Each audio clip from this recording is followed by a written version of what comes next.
Ini kami laporan ke Pak Gubernur tentang kondisi cuaca di tanggal 5 dan tanggal 6. Itu di Sulsel itu 500 mm.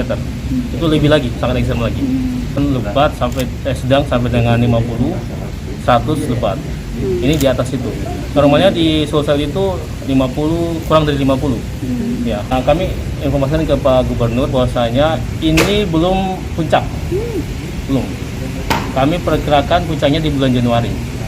Nah, untuk itu kami tadi informasikan ke Pak Gubernur supaya melakukan hal yang urgen, antisipasi di bulan Januari. Tadi kami sudah juga berhasil dengan BPBD, Pak Kalat. Nanti besok kita akan rapat lagi untuk membahas hal-hal yang sudah diarahkan oleh Pak Gubernur. Ini kita masuk monsun barat. Terus kemudian ada vortex atau putaran di Kalimantan. Jadi semua angin itu dari utara diperlambat. Nah, perlambatnya itu di Sulawesi Selatan. Kemudian berlambat dari atas, berlambat kemudian di Jawa juga. Sehingga Sulawesi kemudian Jawa itu terjadi pelambatan udara. Sehingga kalau kita bawa mobil ya, mobil motor kan kalau kita belok kan lambat itu. Sama. Masa udara juga dia berlambat akhirnya terjadi konvektif perkumpulan dan terjadi hujan besar gitu untuk hujan. Ya, kami lebih besar lagi. Berapa intensitas curah hujan yang diperkirakan? Minimal 500 seperti yang kemarin. Minimal. Itu bisa 600 atau 700. Itu luar biasa itu. Itu Januari kapan, Pak? Awal? Bisa pertengahan sampai dengan akhir.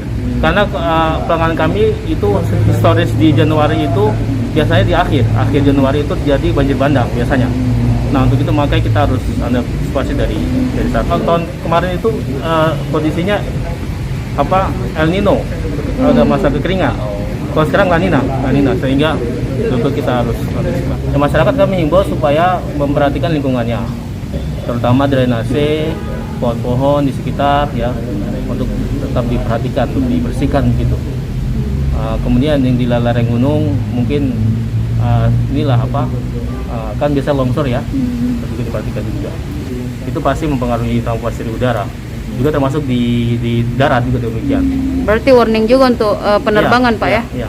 Ini tadi arahan Pak Gubernur, kami segera buat video-video pendek untuk informasi kedepannya akan kami siarkan di TV ya, mungkin juga di radio. Ketika ada potensi cuaca ekstrim, kan kemarin tanggal 4 saya keluarkan itu. Kalau di Sulawesi itu di bagian selatan, di Makassar, Goa, Takalar, Beneponto, Bantaeng, terutama daerah-daerah yang sudah pernah terjadi banjir. Ya. Kemudian daerah utara, terus hampir semua dari Palopo, kan, Luwuk Raya itu pasti. Nah, itu harus kita antisipasi. Memang ini perlu sinergitas pentahalik antara beberapa instansi sehingga betul-betul kita bisa antisipasi ke depan.